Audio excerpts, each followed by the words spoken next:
ที่บอกเกิดมาพวกเคยเห็นนั่นนะ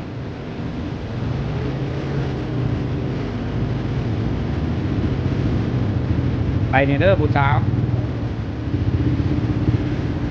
เกิดมาพวกเคยเห็นอายุ15 ปีพวกเคยเห็นนะ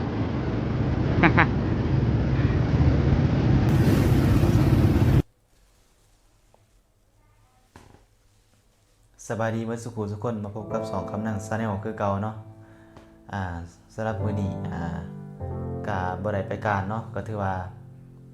ขาดน้ำมันเนาะคือปัจจุบันนี้ก็บ่คิดบ่ฝันว่าประเทศลาวฮอดจุดนี้เนาะบ่คิดบ่ฝันว่าโลกเฮาสิเป็นแบบนี้นะป้าโถไปทางใดก็บ่มีน้ำมันไปทางใดก็น้ำมันมันแพงเนาะหลายปั๊มก็ปิดตัวลงแบบปิดชั่วคราวอ่อนแหละคือมือว่านนี้เราค่อยไปการไปเมื่อจากบ้านประมาณ50 ลักเบิ่งปั๊มได้ก็ปิดเบิ่มได้ก็ปิดดีแต่ว่าน้ำมันรถข่อยหอดเนาะคันบ่โอ้สิได้จูคักๆเนาะ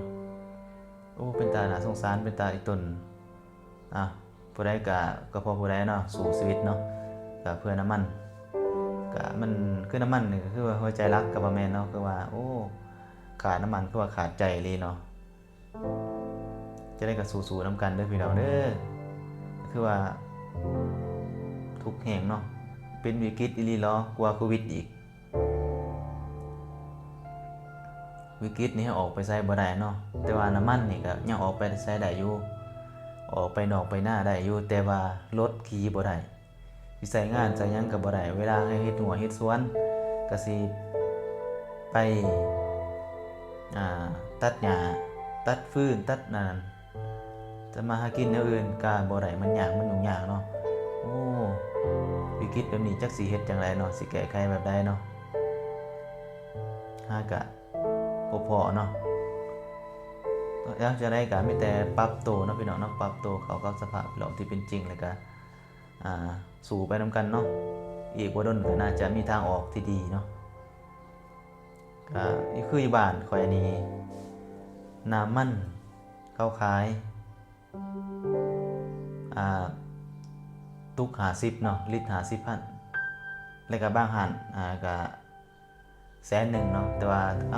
คือเฮาซื้อย่อยนะเฮาบ่ได้ซื้อน้ำปั๊มเนาะคือในปั๊มนี่ก็อาจสิแม่นราคาตามมาตรฐานนี่แหละ30ปลายพันเนาะแต่ว่าคือบางปั๊มมันปิดเองมันเปิดให้เฮามาเฮาซื้อนอกเนาะสิคือมื้อนี้ข้อยไปซื้ออยู่ปั๊มเนาะก็ซื้อ100,000ก็ได้ประมาณ2ลิตรนี่แหละเนาะแต่ว่ามันแพงอีหลีแต่ว่าคนมันหลายแน่เนาะน้ำมันก็สิเบิดนี่จะได้เนาะเฮามีเวียกด่วนเนาะก็จำเป็น100,000 กีบก็ได้แต่น้ำมัน2ลิตรเกือบตายเนาะแต่ว่าไปการนี่ก็คือสิยุ่งยากแล้วบัดนี้เนาะแต่บ่คิดว่าน้ำมันเฮาสิเป็นวิกฤตแบบนี้บ่คิดว่าน้ำมันเฮาสิฮอดจุดนี้ได้เนาะโอ้แบบพิลึกหลายเนาะเห็นคือในคลิปใน TikTok ในโซเชียลนะบางคนก็ฮ้องก็ไห้บางคนก็นอนเป็นคืน2คืนเนาะคือรถติดต่อแถวแต่คือบ้านข่อยเนาะต่อแถวแต่ปั๊มฮอดอันนี้ก็จน2 ลัก3 ลักเนาะท่าน้ำมันแต่ปั๊มบ่ทันเปิดบางคนก็ตื่นแต่4 โมงเช้า3 โมงเช้าเพื่อไปท่าเพื่อต่อคิวก็ยังบ่ได้ใช้บางคนก็น้ำมันหมดว่าซั่นบางคนก็ยังว่าได้ใช้เนาะมีน้ำมันขาดแคลนเนาะแต่ว่ามันแพงราคาก็แพงอีกคือบางคนก็ใจดำโพดเนาะพลิกวิกฤตเป็นโอกาสเนาะก็คือซื้อน้ำมันกักตุนได้ดนๆแล้วก็มาขายเอาเนาะตุกหนึ่งก็บางแพงเนาะลิตรนึงก็เป็น100,000พุ่นเนาะก็มีจักสิเฮ็ดจังไดเนาะจักสิหาทางออกจังไดบ่มีน้ำมันไปการนี่ก็คือว่าโอ้ลำบากแฮงต่อไปอย่าเสียแต่ขี่รถถีบแล้วขี่รถไฟฟ้าอยู่นี่มันแต่ก็สิย่างเอาเนาะคือข่อยอยู่บ้านไกลมาประจำการอยู่แถวใกล้ๆนี่โอ้บ่ได้มันมันแพงโพด มันต้องบ่มีเนาะน้ำมันเนาะตาอีต้นเฮาเนาะตาอีต้นเห็นคือในคลิป TikTok โอ้บางคนก็ตาอีต้นเขาได้เขาไปแบบอันนั้นนะแบบท่าเป็น6-7 ชั่วโมงพุ่นบางคนก็ท่าเป็นมื้อเนาะเพื่อสิได้หันนะก็บ่ได้เนาะโอ้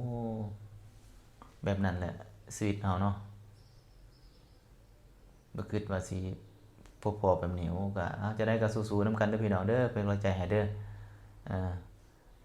จะได้ก็อีกบ่ดนก็สิมีทางออกกว่านี้เนาะอาจสิสิ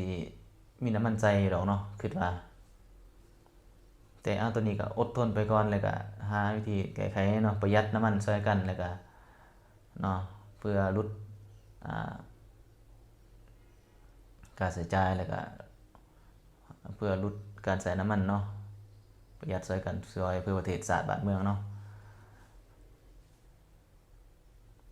แต่ก็บ่เป็นหยังเนาะสู้ๆนำกันขอบใจเนาะที่รับชมคลิปเนาะ